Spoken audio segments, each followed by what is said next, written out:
Hello, welcome back to a new video. If you're new here, I'm AJ and I got this big, almost magical Olympic dream that I'm chasing, which I explained in the previous video. If you're new here, you can see here, yeah, probably here. And today we're gonna drive into the blueprint. That's why I'm wearing all blue. Let's get this done. Let's go for an easy brown. And I'm gonna explain what my plan is. I look so cool. Oh yeah. So, I'm gonna explain it to you while I'm running. The agenda for today is I'm gonna explaining how I'm gonna do it, then what are the things that I need to do it, and probably some of the milestones that I would probably want to achieve along the way. It's much easier said than done. I think the reason that I'm doing this is holding myself accountable. That is something that would keep me going forward, and that's why this YouTube video. And if you are new here and you wanted to have some kind of goals, write down in the comments what you want to achieve, and when you say it out loud, you're gonna do it. So make sure to like this video, subscribe, and comment what is your goal, and do it just for 30 days. You would see the world change. So let's go for the run.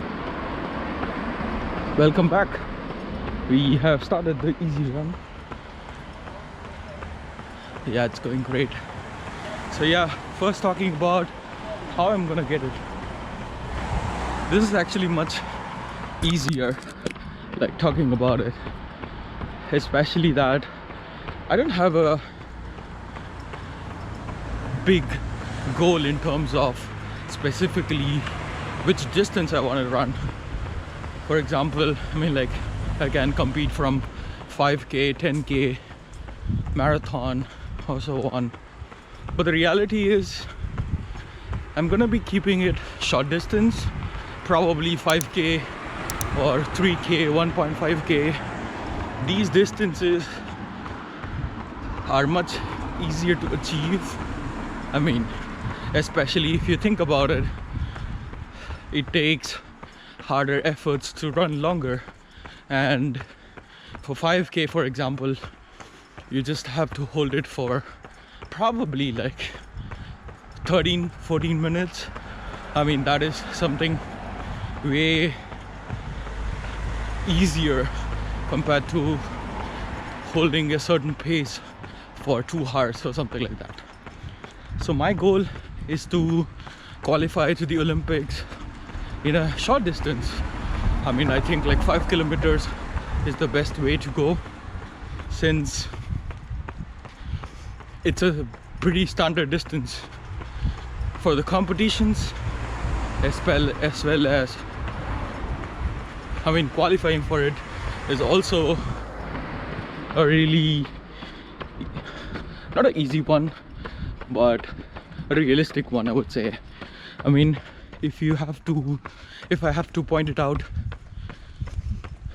it would take probably like 10-12 years of training for me to get to the point of even thinking about competing in Olympics in marathon distance, because it's really hard, and the qualification times are like 2 hours 10 minutes in a marathon, which is insane. 5k is going to be pretty solid. And yeah, moving forward, I wanted to have my 5k times improve a lot. From right now it's 27-ish. I wanted to reduce as much as possible and then see where I'm at. The real dream doesn't even begin till I hit sub 15 minute 5k. which is where I would say I'm gonna seriously aim for competing on a national level. So yeah, moving on to the next section.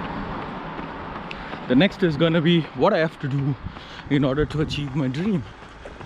Whew, this is a pretty big topic, a video by itself, but I'm gonna try to explain it very shortly as I can. And if you're someone who runs or watches another video, I mean, it's not gonna be a mystery, but it would be pretty neat to emphasize what I have to do in order to get it. I can categorize probably into 4 different criteria.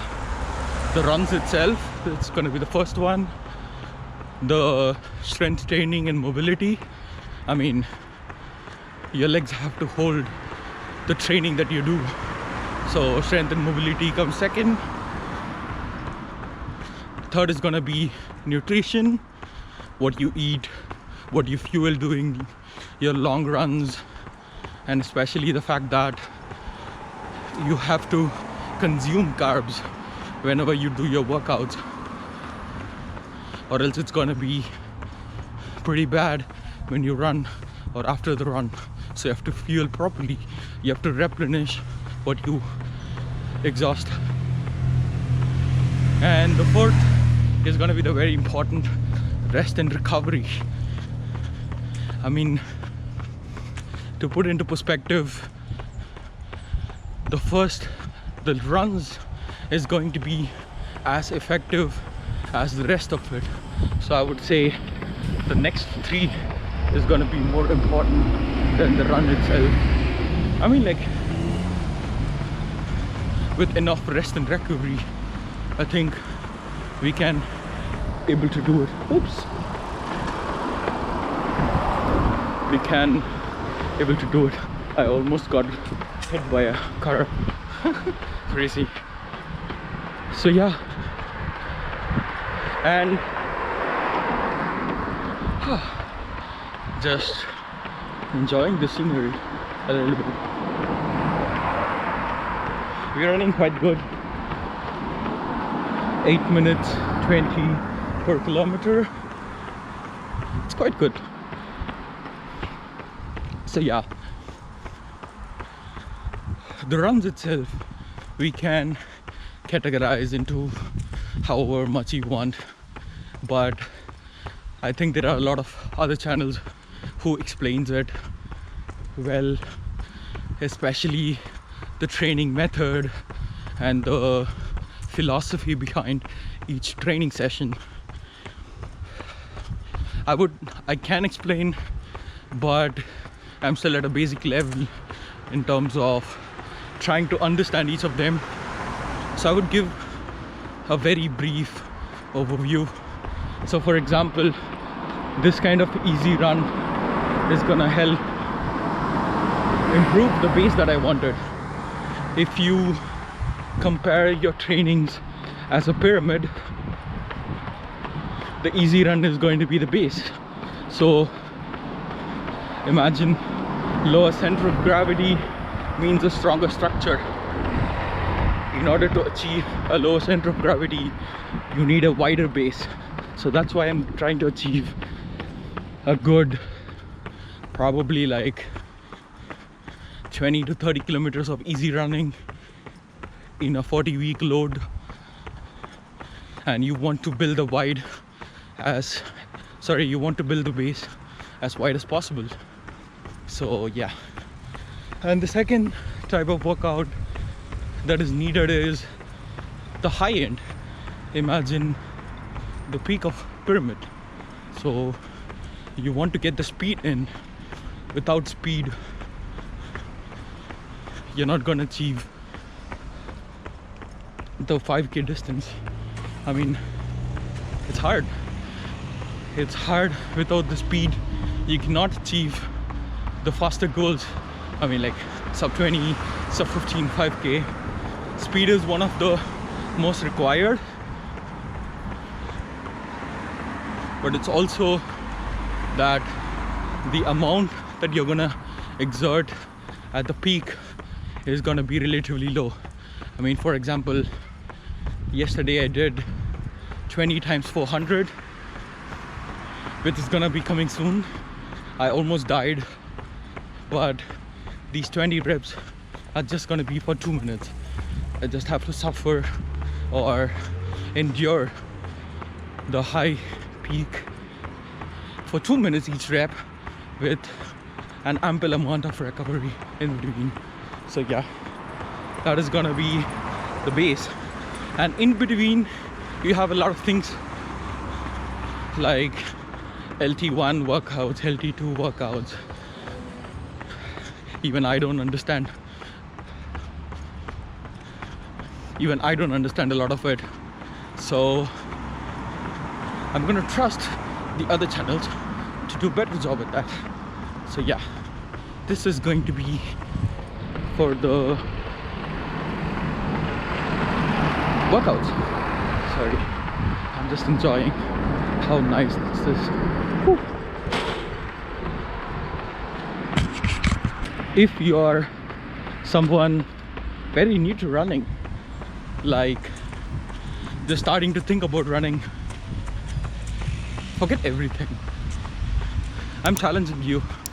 Just run controlled for 30 days. Trust me, there is going to be a lot of walking involved. But I think that's where it starts. If you do some activity, you're gonna be bad at it first. But if you do it consistently enough, you're gonna improve. And that's how our body works, as well as mind.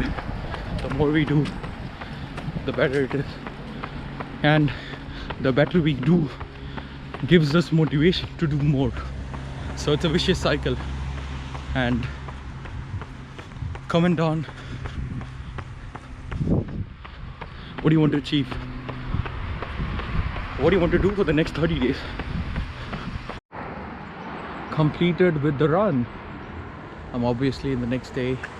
But yeah, before we move on to the next 3 sections, I wanted to give you a little bit of emphasis on how important rest and recovery is, even before we begin with strength training and nutrition. I mean, like, to give an overview of it.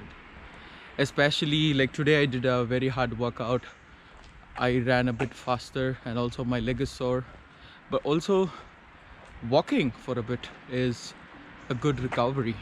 And especially when you walk like 15 to 20 minutes, it's naturally going to flush out what is something called as lactate in our legs. And active recovery is one of them, like running slow paces or just walking in general.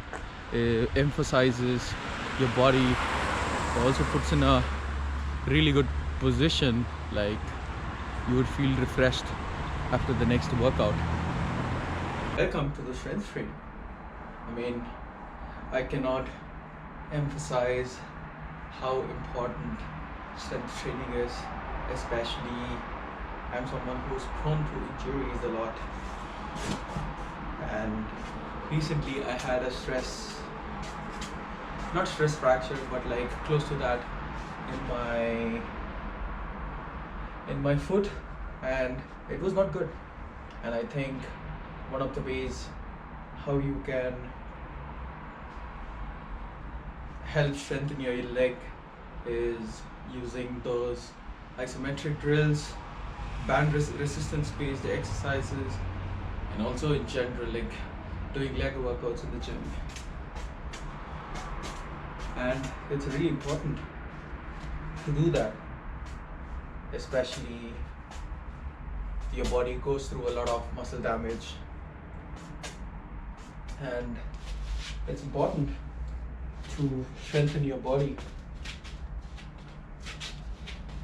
Let me put this into perspective, that if you get injured and you cannot run for a week, it means that it takes almost 2 weeks of recovery running to get to the same fitness.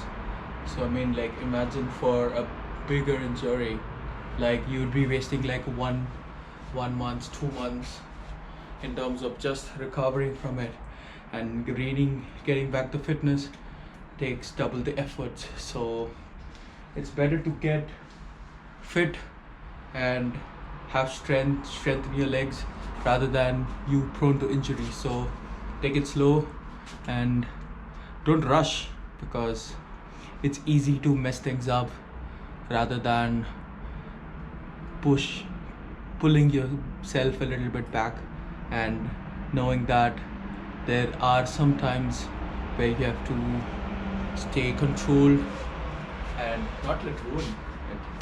So I felt that I was a little bit stiff in my ankle, so I didn't run the entire week, and it was better. So let me tell you, it's okay to take a week of break rather than stressing yourself and then getting injured at the end, especially when you're chasing some big goals. This is how you train smartly. Avoiding injury is number one factor. Like, yeah. So nutrition is next important stuff. I usually, after a long run, I drink Huel. So it's not a sponsored video, I hope, but I bought like 10 packets of Huel. It's been over a year now. I cannot finish it, but the thing is, it's really interesting because it has a lot of carbs and also protein. It has 44 grams of protein for 100, and it has like 19 grams of carb for 100 grams of Huel. And it's nice, and also it's something easy to use. I usually use it with a little bit of water and also some milk in it, because I like milk a lot. So I make a banana smoothie out of it, and I used to consume it. And every time after I complete a hard workout, I drink Huel. It helps me not only consume carbs faster, but also not too much work, because I hate too much work. I don't like to do a lot of things like cook and eat and so on. Like, I like to have something quick and then decide if I need to have a lot of carbs. Especially I'm from India, so I take a lot of carbs, and it's good for running as well. And Georgie's gonna eat my banana. Georgie, no. So yeah, that's gonna be it. So finally at the last section, and before that, if you are still here, I'm so happy that we've came this far. And this is gonna be the most interesting bit, especially I've sort of explained like what I'm gonna do and the milestones that I have. Yeah, it might be a little bit unrealistic, but also I will change my milestones based on how I feel. So right now, September 20th, I think I would be going for like sub 25. Even if I don't get the sub 25, I have 6 more weeks of training, so 12 weeks of total sub 25 training, which is something that you can expect videos on the coming weeks. And yeah, that's going to be the first milestone that I wanted to achieve. And subsequently we have sub 20. I mean, right now, if the training goes well, probably by next year I can try for sub 20 and then sub 15 at some point. But the ideal me wants to get ready for the 2028 Olympics. It's a bit unrealistic to even think about that, but it's good to have ambitious goal, and let's see where it takes. I don't know my full potential. I don't know if I can do it or if my body can handle it, but the only way to know is to try. And the upcoming videos, I have a lot of interesting content planned, and make sure to subscribe and like if you like this kind of content, or just write in the comments like what kind of contents do you like, and I would try to make that video. So coming weeks you can expect training weeks of sub 25, which is insane.